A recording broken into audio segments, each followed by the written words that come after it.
aidez-moi pour qu'on puisse être relevé. Mais je crois que Dieu est un Dieu qui relève. Et je crois que le Seigneur est venu justement pour ça.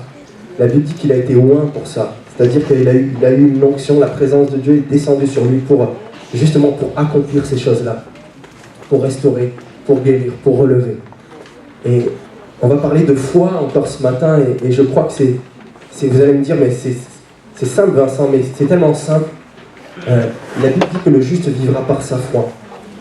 Et il faut juste saisir les choses par la foi ce matin. Par la foi. Et Dieu est capable de te relever. Tu as peut-être été brisé, peut-être été mis de côté, mais le Seigneur t'accueille, et puis il nous restaure. Il fait un travail en nous qui est formidable. Et on reste dans la foi. Restez dans la foi ce matin. Dieu va accomplir ce qu'il a promis. Amen. Que votre foi soit renouvelée. Que votre foi puisse augmenter. Jésus va dire à certains hommes de peu de foi. Mais je veux que ma foi, elle puisse augmenter. C'est les mois d'été qui arrivent, après rentrée septembre, mais je veux que ma foi augmente, Seigneur. Je veux faire des progrès. Je veux marcher de victoire en victoire. Il y a eu des choses difficiles dans ma vie. Seigneur, mais ces choses-là, moi, je ne m'y attendais pas, mais toi, tu savais, et je te fais confiance. Je reste dans la foi. Il n'y a rien qui t'échappe, Seigneur. Il n'y a rien qui t'échappe. Je te fais confiance. Amen. On reste dans la foi, dans la confiance, les yeux fixés sur le Seigneur. Donc on va parler de foi ce matin. Je vous lis un texte. Jean, au chapitre 4,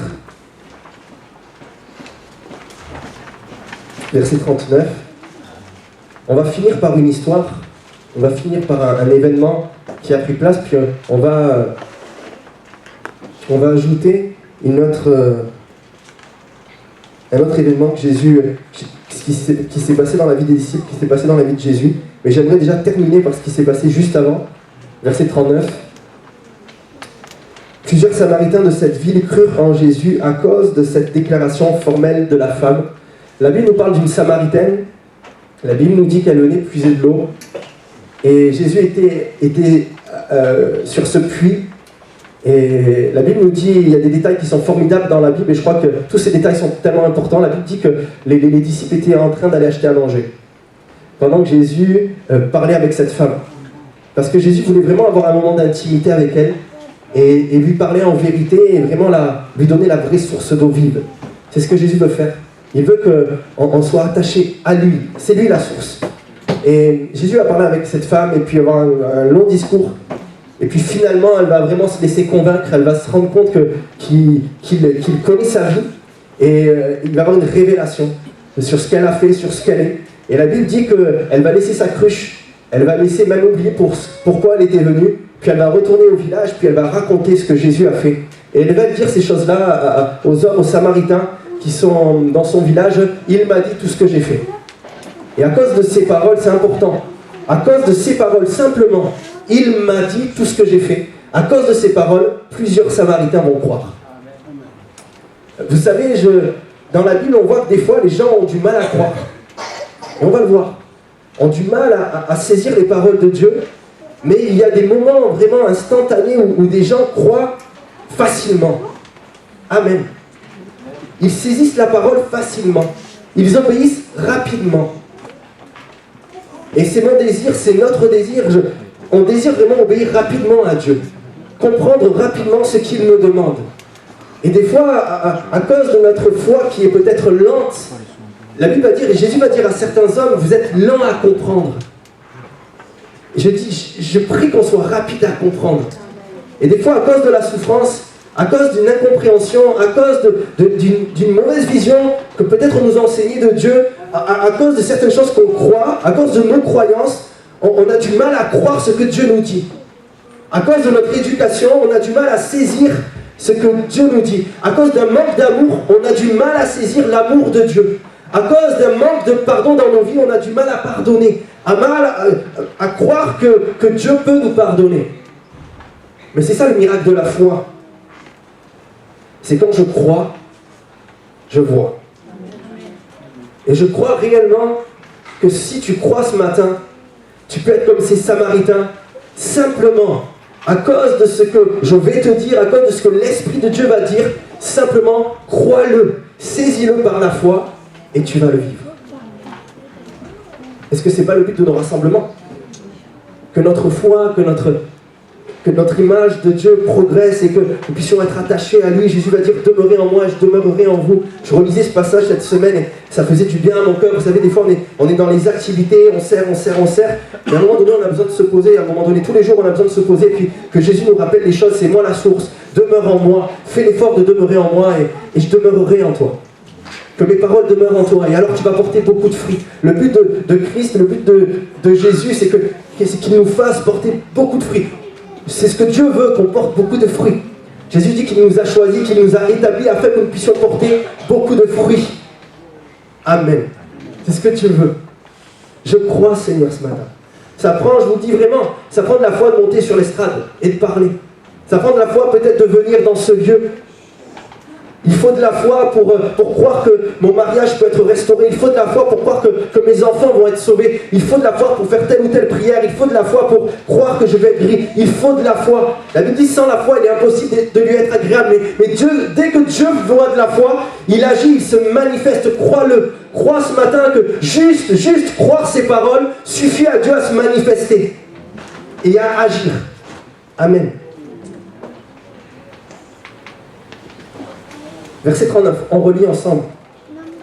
Plusieurs Samaritains de cette ville crurent en Jésus à cause de cette déclaration formelle de la femme. Regardez, je me dis c'est incroyable. Jésus n'est même pas venu prêcher là. Il n'est pas venu leur parler. Mais c'est une femme qui va dire, il m'a dit tout ce que j'ai fait.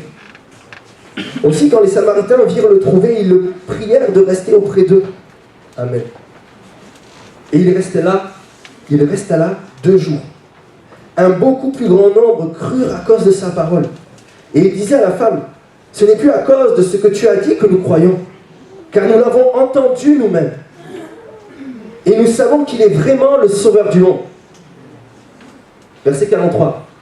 Après ces 2 jours, Jésus partit de là pour se rendre en Galilée, car il avait déclaré lui-même, regardez bien, qu'un prophète n'est pas honoré dans sa propre patrie. Lorsqu'il arriva en Galilée, il fut bien reçu des Galiléens, qui avaient vu tout ce qu'il avait fait à Jérusalem pendant la fête. Car eux aussi étaient allés à la fête. Il retourna donc à Cana en Galilée, où il avait changé l'eau en vin. Il y avait à Capernaum un officier du roi, dont le fils était malade.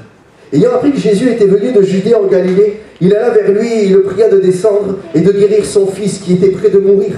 Jésus lui dit, si vous ne voyez des miracles et des prodiges, vous ne croyez point. L'officier du roi lui dit, Seigneur, descends avant que mon enfant meure. Va, lui dit Jésus, ton fils vit. Et cet homme crut à la parole que Jésus lui avait dite et il s'en alla. Comme déjà il descenda, ses serviteurs venant à sa rencontre lui apportèrent cette nouvelle, ton enfant vit.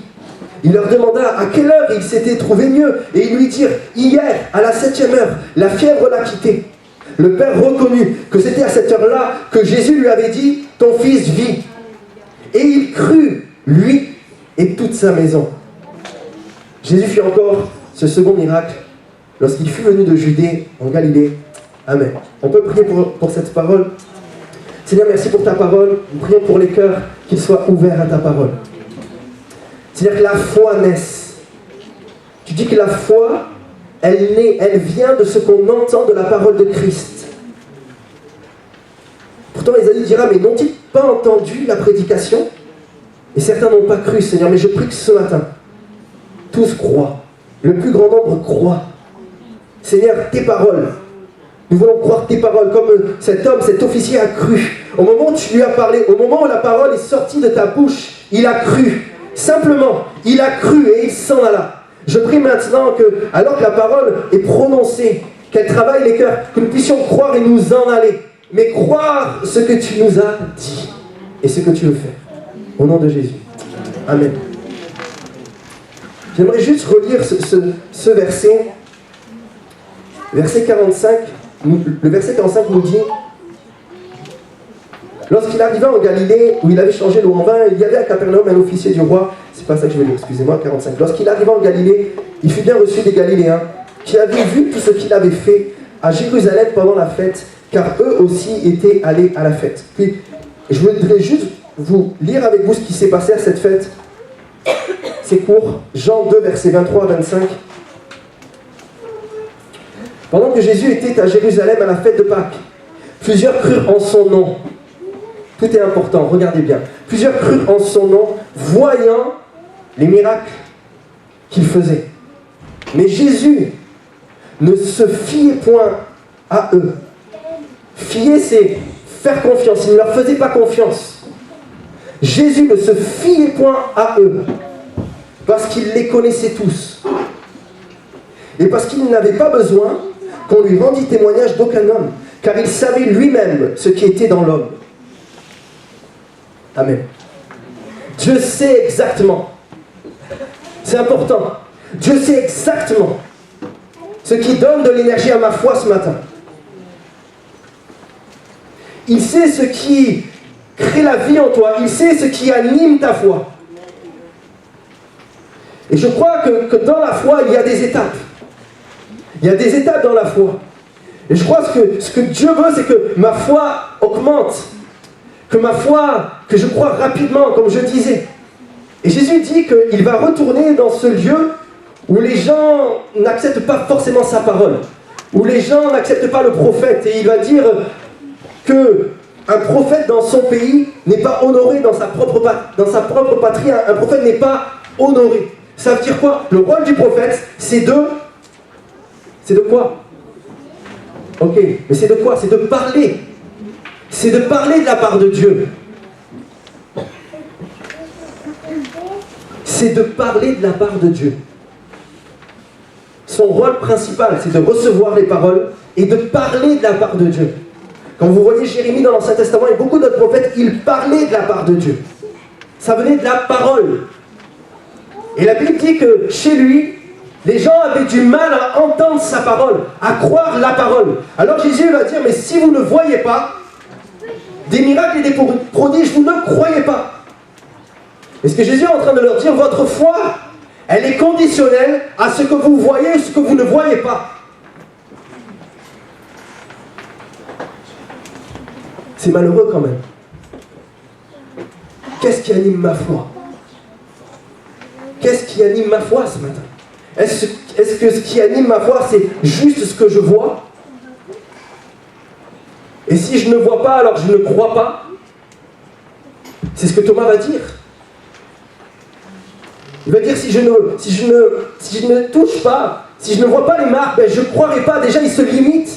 Et des fois, dans nos vies, on est comme ça. Si je ne vois pas cette guérison, si je ne vois pas ça, Seigneur, je ne croirai pas. On ne le dit pas comme ça, on ne le dit pas comme ça. Mais le fait de ne pas être guéri, le fait de ne pas voir des prodiges, le fait de ne pas voir des signes, ça nous accable. Alors que ça ne devrait pas nous accabler. J'en parlais tout à l'heure avec André. Mais je crois que quand on n'est pas guéri, justement, ça doit pousser une curiosité en nous. Ça ne doit pas nous accabler, mais ça doit nous pousser à étudier, à méditer sa parole. Seigneur, pourquoi tu ne guéris pas? Pourquoi tu ne guéris pas? Pourquoi tu ne fais pas telle ou telle chose? Là, tu as guéri, mais là, qu'est-ce qui ne va pas? Seigneur, et pas tomber dans la culpabilité ni dans la condamnation, mais dans la foi. J'ai foi en toi, Seigneur. C'est pas à cause de moi que tu guéris. Moi, je suis un serviteur inutile. Mais tout me vient de toi.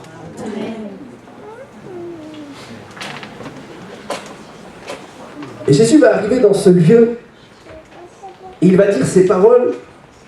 Si vous ne voyez des miracles, verset 48, et des prodiges, vous ne croyez point. Jésus est catégorique. Si vous ne voyez, vous ne croirez pas. Vous savez, il y a certaines églises, certaines personnes, certains chrétiens qui courent après juste, ils veulent voir, ils veulent voir, ils veulent voir, ils veulent voir. Gloire à Dieu pour ce qu'on voit. Gloire à Dieu pour ce qu'on ne voit pas. Jésus, est-ce que c'est pas biblique ce que je suis en train de dire? Heureux ceux qui ont, toi tu as vu, tu as cru, mais heureux ceux qui ont cru sans avoir vu. Ça veut dire qu'il y a un degré supplémentaire. Ce que Dieu est en train de dire, c'est que moi, je fais confiance à ceux qui ne voient pas, mais qui croient.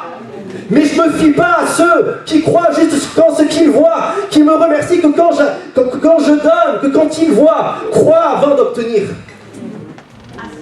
Crois avant de voir. C'est ce que la parole, elle dit. Elle ne dit pas que je ne vois pas. Elle ne dit pas que je ne verrai pas. Mais elle dit que si je crois, je vois. C'est fort ce qu'il va dire à Thomas. Toi, tu as cru, Thomas, parce que tu as vu. Mais écoute-moi bien. Écoute, Thomas. Il y en a qui vont être plus bénis que toi. Ils vont être plus heureux que toi. Plus joyeux que toi. Quand ils vont croire sans voir. Amen. Quand ils vont croire sans voir, c'est ça réellement celui qui est heureux, qui est joyeux, il ne voit pas, mais il a toujours confiance en Dieu. Il croit, il continue, il persévère, il se relève dans sa prière, dans sa marche par la foi. Amen. Et il progresse. Il n'a pas une foi immature. Et on le voit souvent. C'est ceux qui ne voient pas et qui croient, qui ont cette... On voit qu'il y a une foi qui est mûre, une grande foi. Amen. Et c'est ce que Jésus va dire.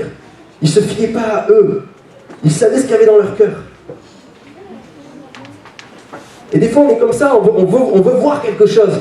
On veut ressentir quelque chose. Et bien sûr que Dieu veut nous faire ressentir sa présence. Mais des fois Dieu veut que ma foi elle augmente. Et je ne vois pas en ce moment, Dieu ne me répond pas. Et il me teste, c'est comme s'il se recule, puis il voit si mon cœur est vraiment tout entier à lui, si je continue à croire. Parce qu'on le voit au fil du temps, ceux qui croient juste quand ils voient, à un moment donné, il y a une déception. À un moment donné, il y a une fragilité. On le voit, ils sont fragiles. Ils sont fragiles. Regardez ce que Jésus dit.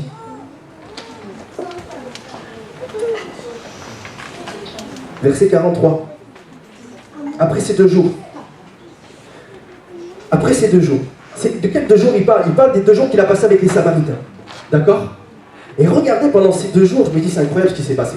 Pendant ces 2 jours, les Samaritains ont entendu une femme parler. Donc la femme est venue et puis il a dit tout ce que j'ai fait. Ils croient. Simplement, rapide. Ils n'ont rien vu. Ce qu'ils ont vu, c'est juste, ils ont entendu une parole. C'est tout, ils ont entendu une parole. Et cette femme, je ne sais pas, mais elle a communiqué la foi. Mais ça ne suffit pas que je communique la foi ce matin. Ça ne suffit pas que l'Esprit de Dieu vienne te communiquer la foi ce matin. Il faut que tu crois. Et elle n'a pas cherché, ils n'ont pas cherché midi à 14h, ils ont cru. Et puis quand Jésus est arrivé, la Bible dit qu'ils lui ont dit de rester pendant 2 jours. Ces hommes vont être convaincus. Il y a une autre étape. Ils ont dit maintenant, c'est plus à cause de ce que tu dis, mais à cause de ce que lui, il dit. Encore pareil. Il n'y a pas d'histoire de miracle. Il n'y a pas d'histoire de voir quoi que ce soit. Ils ont entendu Jésus parler, c'est ça, ils voulaient être avec lui. La Bible dit, on sait réellement qu'il est le sauveur du monde. Ça va beaucoup plus loin la révélation là. On sait qu'il est le sauveur du monde. En combien de jours? 2 jours. En 2 jours. 2 jours. Ça veut dire quoi? Ça veut dire des fois on perd des années. On perd du temps. Parce qu'on est comme en procès avec Dieu. Si je ne vois pas que tu fais ça, je ne peux pas croire. Et on ne comprend pas que c'est l'inverse qu'il faut faire. Faire tous ces efforts, comprenez-moi bien, pas autosuggestion, mais tous ces efforts pour placer ma confiance en Dieu et croire que ce que je n'ai pas, je vais l'avoir. C'est ça la foi. Une ferme assurance des choses que je ne vois pas. Que je ne vois pas. Que je ne, répétez-moi, vois pas. Gloire à Dieu quand tu ne vois pas. Gloire à Dieu quand tu ne vois pas. Ça commence toujours comme ça. Je ne vois pas. Je ne ressens pas. Mais je crois. Je ne vois pas, Seigneur. Je ne ressens pas. Gloire à Dieu, je suis dans ton plan. Je ne vois pas. Je ne ressens pas. Mais je crois. En 2 jours. C'est incroyable. Il y a eu des conversions. Un plus grand nombre, la Bible me dit. Et je me dis que c'est ça qu'on veut. C'est-à-dire te croire de suite. Seigneur, je veux te demander pardon de suite. Aide-moi, mais je veux t'obéir. S'il te plaît, fais-moi la grâce d'être rapide dans ma foi, de croire à tes paroles. Seigneur, s'il te plaît. À cause de ce qu'il m'a dit, des fois on a besoin de voir 50 personnes. Dieu nous a parlé une fois par une personne. On sait que c'est de Dieu, mais on va voir plusieurs conseillers. Puis les autres conseillers disent la même chose et on perd du temps. Simplement, là, la Bible me dit que cette femme, elle est allée voir et ils ont cru simplement. Je crois, Seigneur, ce matin. Ce matin, enlève ce que tu as rajouté à la foi. Enlève ce que tu as rajouté, les œuvres, les sacrifices. Enlève toutes ces choses-là et puis crois simplement ce que Jésus dit. Amen. Après ces 2 jours, Jésus partit de là pour se rendre en Galilée, car il avait déclaré lui-même qu'un prophète n'est pas honoré dans sa propre patrie. Sa parole n'est pas honorée, elle n'est pas crue. Lorsqu'il arriva en Galilée, il fut bien reçu des Galiléens qui avaient vu tout ce qu'il avait fait. Vous voyez, c'est quand même incroyable. La Bible dit qu'il n'est pas bien reçu, mais là il va être bien reçu, parce que c'était des Galiléens qui avaient vu que Jésus avait fait des choses. Et c'est pour ça qu'ils l'ont bien reçu. C'est pas à cause de ce qu'il a dit, c'est à cause de ce qu'il a fait. Et c'est un peu ça des fois dans nos vies. Il faut que Dieu fasse. Et bien sûr qu'on a un Dieu qui fait. Un Dieu qui guérit. Un Dieu qui change les vies. Il fait. Mais ce n'est pas à cause de ça que je crois. C'est à cause de ce qu'il dit. C'est à cause de sa parole. Mes limites, c'est la parole de Dieu et ce qu'il me dit. Et je le crois. Même si je ne vois pas, je crois. Je n'ai pas besoin de voir Jésus. J'ai besoin de l'entendre. Le plus important, ce n'est pas de le voir. C'est de l'entendre. Certains cherchent à le voir. Gloire à Dieu. C'est bien pour ceux qui l'ont vu. Merci Seigneur. Mais le plus important, c'est de l'entendre. Parce que tu sais l'entendre. Quand il te parle, par sa parole. Tu n'as pas besoin de quelque chose d'extraordinaire. Tu n'as pas besoin d'une expérience extraordinaire pour te donner au Seigneur. Tu n'as pas besoin de toutes ces choses-là. Tu as besoin de croire simplement. Et bien sûr, tu vas voir. Et Dieu est un Dieu de miracles, je vous assure. Bien sûr qu'il pourvoit. Bien sûr qu'il fait les choses. Bien sûr que financièrement, il pourvoit, il est toujours là. Bien sûr qu'il guérit. Je l'ai vu guérir. On l'a vu guérir. Bien sûr qu'il baptise du Saint-Esprit. Bien sûr qu'il sauve. Mais avec quoi? Quelle énergie? Ta foi, comment tu marches? La voiture, tu mets quoi dans ta voiture? C'est quoi qui anime? Quelle essence tu mets? Quelle énergie? Est-ce que c'est ce que tu vois? Ou est-ce que c'est ce que tu entends simplement et que tu crois? Lorsqu'il arrive en Galilée, il fut bien reçu des Galiléens qui avaient vu tout ce qu'il avait fait à Jérusalem pendant la fête, car eux aussi étaient allés à la fête. Verset 47. Ayant appris que Jésus était venu de Judée en Galilée, il alla vers lui et le pria de descendre et de guérir son fils qui était près de mourir. Jésus lui dit, regardez, et je pense qu'il y a quelque chose qui se passe là, parce que Jésus parle toujours en vérité. Et avant d'accomplir ces choses-là, il y a quelque chose qui est en train de... Il dit, écoutez, il dit encore ces choses. Si vous ne voyez des miracles et des prodiges, vous ne croyez pas. Et pourtant, Dieu va intervenir, hein. Jésus va intervenir, parce que Dieu est un Dieu d'amour. Mais cet homme, je crois vraiment qu'il a compris cette parole. On le voit de suite, il a compris cette parole. Il y a un certain doute, mais je pense qu'il a compris. Regardez, l'officier du roi lui dit, Seigneur, descends avant que mon enfant meure. On a l'impression que c'est une question de rapidité. Que vite, il faut que Jésus vienne. Et j'imagine Jésus remonter, excusez-moi, hein, mais remonter sa tunique et puis courir. Et courir en se disant, faut vite que j'arrive, faut que j'arrive avant qu'il meure. Mais des fois c'est ça, hein. Notre foi, elle est comme ça. Seigneur, s'il te plaît, j'ai la foi, mais interviens vite. On a l'impression que Dieu ne maîtrise pas le temps. Vous savez, celui qui croit juste en voyant, il est toujours pris par le temps. Parce que s'il ne voit pas, il dit, Seigneur, tu es en retard, t'as pas fait. Demain, c'est aujourd'hui, comment je vais faire? Mais celui qui croit de suite, il s'en fout du temps. Il fait confiance à Dieu qui est le créateur du temps. Il fait confiance à Dieu qui sait quand il intervient, qu'il n'est jamais en retard. Et cet homme est là, il y a un combat en lui. Parce qu'il y a une extrémité quand même, il y a une souffrance. Et ça on le comprend, il y a une souffrance en nous. Et des fois on a l'extrémité. Il y a une souffrance physiquement, une souffrance dans le deuil, dans toutes ces choses-là. Et Seigneur, si tu n'interviens pas, rapidement, je meurs. Si tu n'interviens pas, Seigneur, je m'essouffle. Si tu n'interviens pas, mais pourquoi en fait? Pourquoi on est comme ça? Parce qu'on attend de voir quelque chose. Bien sûr que c'est bon de prier comme ça, frères et sœurs, bien sûr, comprenez. On gémit tous, hein. On gémit tous. Mais Seigneur, mais que ce soit une prière du Seigneur, je ne vois pas encore, mais je crois, Seigneur, je crois. Je crois. Et c'est ce que cet homme va faire. Regardez bien, l'officier du roi lui dit, Seigneur, descends avant que mon enfant meure. Va, lui dit Jésus, ton fils vit. Jésus ne l'accompagne pas. Jésus ne l'accompagne pas, il donne une parole. Et c'est vraiment important ça. Jésus donne une parole et cet homme doit croire la parole. Il ne va pas l'accompagner. Des fois le Seigneur le fait. Des fois il fait sortir même des gens, il garde la famille, il crée la foi, il parle avec eux, il enlève l'incrédulité, mais là, c'est spécial. C'est important. Parce que Dieu ne veut pas entretenir cet homme dans une foi qu'il voit, mais dans une foi qui croit ce que Jésus dit. Simplement, et il ne voit rien. Et la Bible dit qu'il crut et il s'en alla. De quelle manière tu vas partir? Même si tu n'as pas encore vu. Il crut et s'en alla. Et je prie ce matin que ce soit ça, qu'on puisse croire et s'en aller. Et voir ce que Dieu fait. Parce que c'est ça, il y a quelque chose qui s'est passé.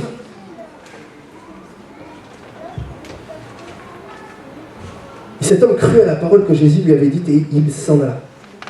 Comme déjà il descendait, ses serviteurs venant à sa rencontre lui apportèrent cette nouvelle, ton enfant vit. Il leur demanda à quelle heure il s'était trouvé mieux, et lui dit, hier à la 7e heure, la fièvre l'a quitté. Le père reconnut que c'était à cette heure-là, comprenez, à cette heure-là, que Jésus lui avait dit, ton fils vit. Et il crut, lui et toute sa maison. Amen. Je crois que des fois, je le disais, on perd du temps. On perd du temps parce qu'on ne croit pas ce que Jésus dit. On ne croit pas rapidement, on est lent à croire. Et la Bible elle dit que la foi, elle ne vient pas, comprenez, la foi, elle ne vient pas de ce qu'on voit, elle vient de ce qu'on entend. Et des fois, on ne s'en rend même pas compte. Mais cette parole, ce principe-là, on le détourne. Et on n'est pas satisfait, on n'est pas dans la chose, c'est normal. Parce qu'on attend à voir quelque chose, et puis si on ne voit pas, on ne se rend pas compte qu'en fait, notre foi est conditionnée par ce qu'on voit et par ce qu'on ne voit pas. Mais Jésus ne dit pas ça, il dit que celui qui croit, il verra. Que la foi ne vient pas de ce que tu vois, elle vient de ce que tu entends de la parole de Christ. Bien sûr que notre foi, alors qu'on voit, elle est boostée, mais je ne dirais pas que c'est ça, ça c'est l'expérience, ça c'est voir la fidélité de Dieu. Merci Seigneur pour ta fidélité. Mais mettons, tu vois quelque chose pendant 3 ans, tu vois des miracles, des guérisons, et ça, et je crois, puis du jour au lendemain, il n'y a plus rien. Est-ce que tu crois encore? Est-ce que tu crois encore? Je crois encore. Seigneur, je n'ai pas besoin de voir. Je crois. Mais celui qui croit, il va voir. Gloire à Dieu. Et il y a plusieurs histoires, j'ai bientôt fini, plusieurs histoires dans la Bible où c'est comme ça.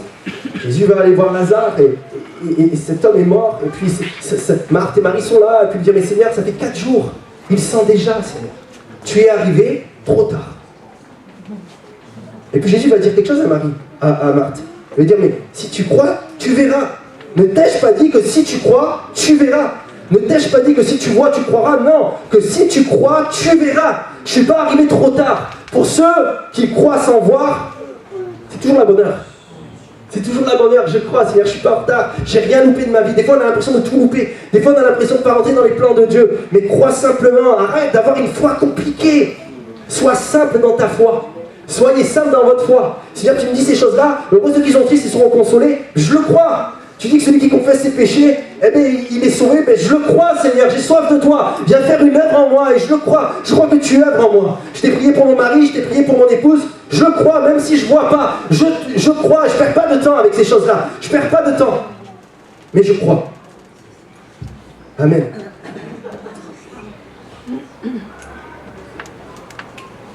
Regardez, on finit par ce texte. Luc 24, versets 22 à 25. Les disciples d'Emmaüs qui sont dans une tristesse. Et ça, c'est vraiment une caractéristique de ceux aussi qui croient que quand ils voient, ils sont tristes quand ils ne voient pas. Je ne parle pas de quelque chose qui nous pousse à prier pour intercéder et dire voir les changements, pas ça. Mais ils sont tristes, comme si, oh, mais oui Seigneur, qu'est-ce qu'il a fait? Il m'avait dit mais il n'a pas fait. Et ces hommes étaient tristes, ils s'entretenaient de choses, et ça les a mis dans une tristesse. Jésus était mort, et ils n'ont pas vu sa résurrection. On leur a dit, mais ils n'ont pas vu quoi. Il est vrai que quelques femmes d'entre nous, et il parle à Jésus là. Il est vrai que quelques femmes d'entre nous ont fort étonnés, s'étant rendues de grand matin au sépulcre et n'ayant pas trouvé son corps. Elles sont venues dire que des anges leur sont apparus et ont annoncé qu'il était vivant. Vous voyez, ils ont entendu la parole. Hein. Elles sont venues dire que des anges leur sont apparus et ont annoncé qu'il est vivant. Quelques-uns de ceux qui étaient avec nous sont allés au sépulcre et ils ont trouvé les choses comme les femmes l'avaient dit. Mais, regardez l'obstacle, mais lui, ils ne l'ont pas vu. Hop, obstacle. Et ça crée un obstacle. Toutes ces choses-là, oui, d'accord, ok, mais j'ai pas vu. Et là, il y a l'engrenage dans la foi, une fois qui est infecté, une fois qui n'est pas mûr du tout. Jésus va leur dire, regardez ce qu'il va leur dire.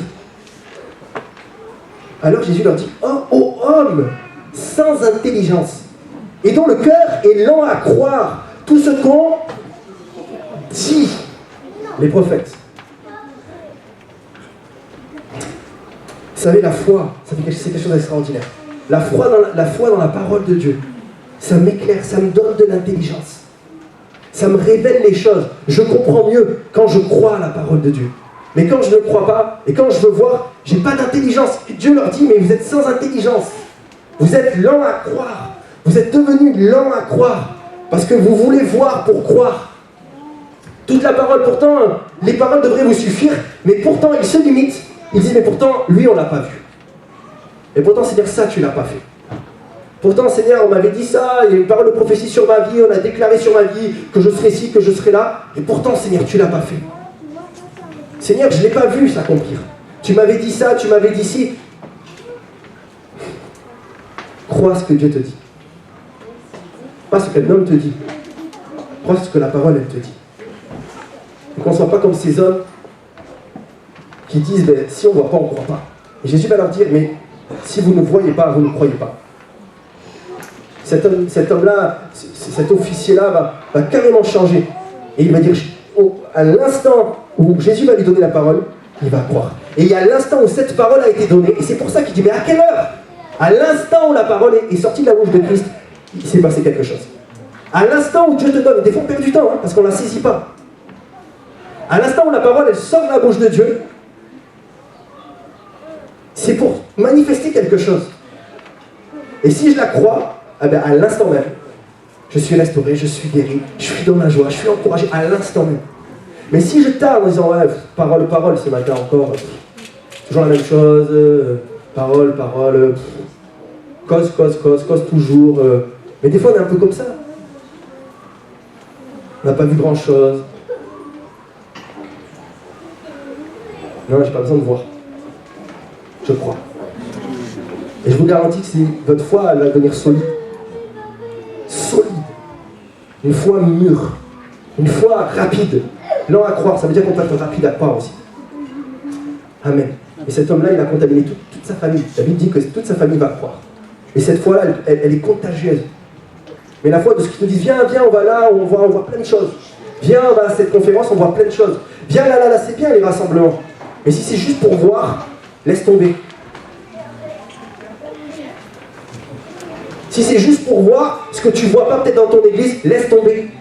Parce que dans ta chambre, parce qu'à l'église, tu peux le voir. Si tu crois. Déjà, si tu ne crois pas dans l'église, pourquoi tu veux aller ailleurs pour croire? Parce que tu veux voir pour croire. Non. Seigneur, je crois. Et je vais voir. Amen. On peut fermer les yeux.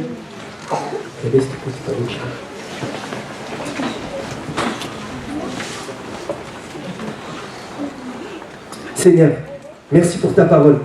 C'est ta parole, Seigneur. C'est ta parole. Et c'est sur ta parole que nous jetons les filets. C'est sur ta parole que Pierre a marché sur les eaux. Seigneur, s'il te plaît, nous crions à toi et que notre foi maintenant, nous puissions élargir l'espace de notre temps dans notre foi. Que nous puissions arrêter des fois d'être des enfants dans certains domaines de nos vies. Seigneur, et le fait d'être un enfant, on est capricieux, décourageux, triste au bout, Seigneur, parce qu'on ne voit pas. Mais tu dis, c'est vrai, Thomas, tu as vu parce que tu as cru parce que tu as vu, mais il y a une étape supplémentaire à passer maintenant, Thomas. Heureux ceux qui y ont cru sans avoir vu. Seigneur, je prie que cette église soit une église qui avance, même si elle ne voit pas. Bien qu'on voit, Seigneur, bien qu'on voit. Mais nous continuons à croire. Parce que les choses que nous ne voyons pas encore, nous croyons que tu vas les accomplir. Nous le croyons, Seigneur. Ta foi a été infectée ce matin. Et Dieu veut nettoyer toutes ces choses-là. Il veut une foi saine, dans un évangile sain. Une foi saine, pratique, vivante. Et Dieu te demande maintenant de faire un pas de foi. Il y a des choses que tu ne vois pas. Il y a des choses que tu ne vis pas. Mais Dieu te dit simplement, crois-le. Et tu vas le voir. Crois-le à nouveau. Et tu vas le voir. Prie pour ces choses à nouveau. Et tu vas être renouvelé dans ta prière. Renouvelé dans la lecture de la parole. Et ta foi va augmenter. J'aimerais faire cet appel. Ceux qui ont besoin d'être renouvelés, restaurés dans leur foi. Seigneur, je sais que c'est ma foi qui fait défaut en ce moment. C'est par la foi. J'arrive plus à vivre par la foi. J'arrive plus à me positionner par la foi. J'arrive plus à refuser par la foi. J'arrive plus à protéger par la foi. Parce que je m'attends toujours à voir et je ne vois pas. Mais Seigneur, je crois. Tu es fidèle. Tu n'es pas un homme pour nous mentir. tout concourt au bien de ceux qui aiment Dieu. Je crois ces choses-là. Si c'est ton cas, lève-toi à ta place, simplement.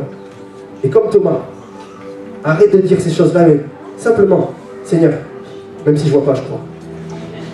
Amen. Ceux qui ont besoin d'être renouvelés dans la foi, leur vie de foi, levez-vous simplement à votre place. On prend un temps dans la prière. Vous vous levez. Amen.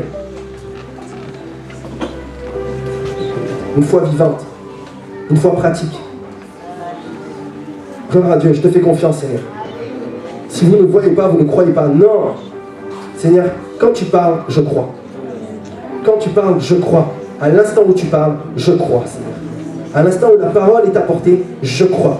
Je ne cherche pas d'essayer d'interpréter, je crois. Tu m'as dit ces choses-là, je crois. Tu m'as dit que tu étais fidèle, je crois. Tu m'as dit que tu m'aimais, je crois. Tu m'as dit que tu pardonnais mes péchés, si je te demandais pardon, je crois. Seigneur, je prie pour les personnes qui se lèvent. Que ton onction et ta présence descendent sur eux et ranime leur vie, ranime leur foi.